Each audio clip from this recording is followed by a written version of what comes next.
Section 8.3, Covalent Bonding. Ionic substances possess several characteristic properties. They're usually brittle substances with high melting points. They're usually crystalline. Furthermore, ionic crystals often can be cleaved, that is, they break along smooth, flat surfaces. These characteristics result from the electrostatic forces that maintain the ions in a rigid, well-defined three-dimensional arrangement, such as shown in Figure 8.3. The vast majority of chemical substances do not have the characteristics of ionic materials. Most of the substances with which we come to daily contact, such as water, tend to be gases, liquids, or solids with low melting points. Many, such as gasoline, vaporize readily. Many are pliable in their solid forms, for example, plastic bags and paraffin wax. For the very large class of substances that do not behave like ionic substances, we need a different model for the bonding between atoms. G. N. Lewis reasoned that atoms might acquire a noble gas configuration by sharing electrons with other atoms. As we noted in section 8.1, a chemical bond formed by sharing a pair of electrons is called a covalent bond.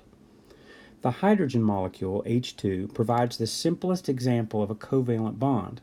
When two hydrogen atoms are close to each other, an electrostatic interaction occurs between them. The two positively charged nuclei repel each other, the two negatively charged electrons repel each other, and the nuclei and the electrons attract each other, as is shown in Figure 8.5. Because the hydrogen molecule exhibits a stable entity, the attractive force must exceed the repulsive ones. Let's take a closer look at the attractive forces that hold this molecule together. By using quantum mechanical methods analogous to those employed for atoms, it's possible to calculate the distribution of electron density in molecules.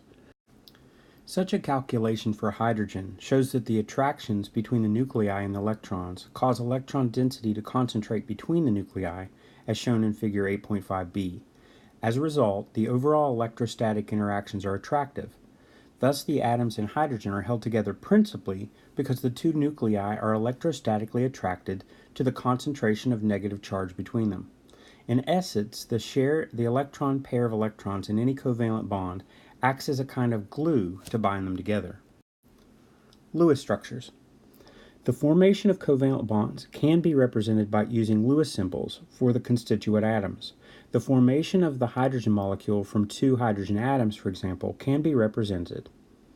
In this way, each hydrogen atom acquires a second electron, achieving a stable two-electron noble gas configuration of helium.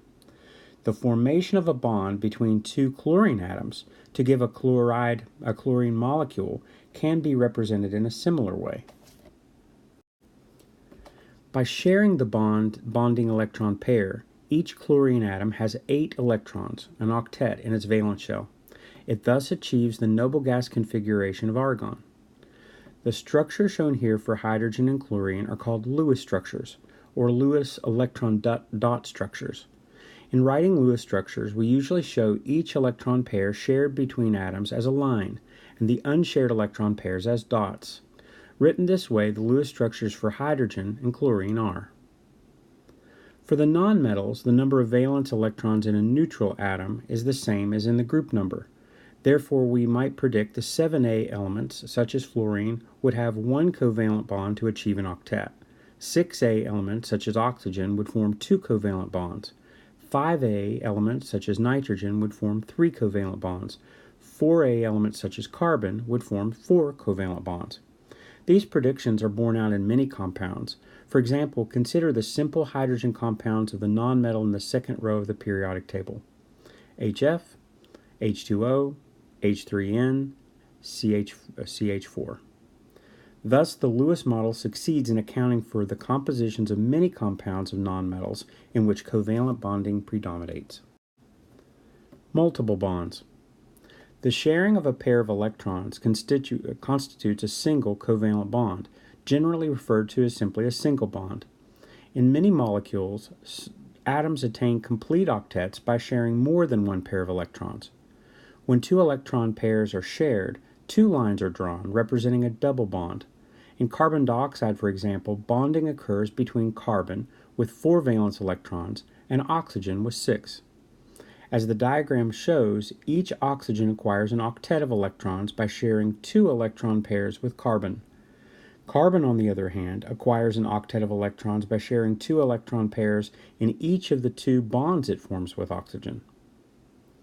A triple bond corresponds to the sharing of 3 pairs of electrons, such as in the N2 molecule.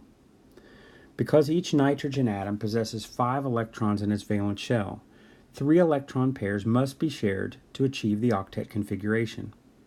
The properties of nitrogen are in complete accord with the Lewis structure. Nitrogen is a diatomic gas with exceptionally low reactivity that results from the nitrogen atoms being separated by only 1.1 angstroms. The short nitrogen-nitrogen bond distance is a result of the triple bond between the atoms. From structure studies of many different substances in which nitrogen atoms share 1 or 2 electron pairs, we have learned that the average distance between bonded nitrogen atoms varies with the number of shared electron pairs. Single bond 1.47 angstroms, double bond 1.24 angstroms, triple bond 1.10 angstroms. As a general rule, the distance between bonded atoms decreases as the number of shared electron pairs increases. The distance between the nuclei, the atoms involved in the bond, is called the bond length for the bond. We first encountered bond lengths in section 7.3 in our discussion of atomic radii, and we'll discuss them further in section 8.8.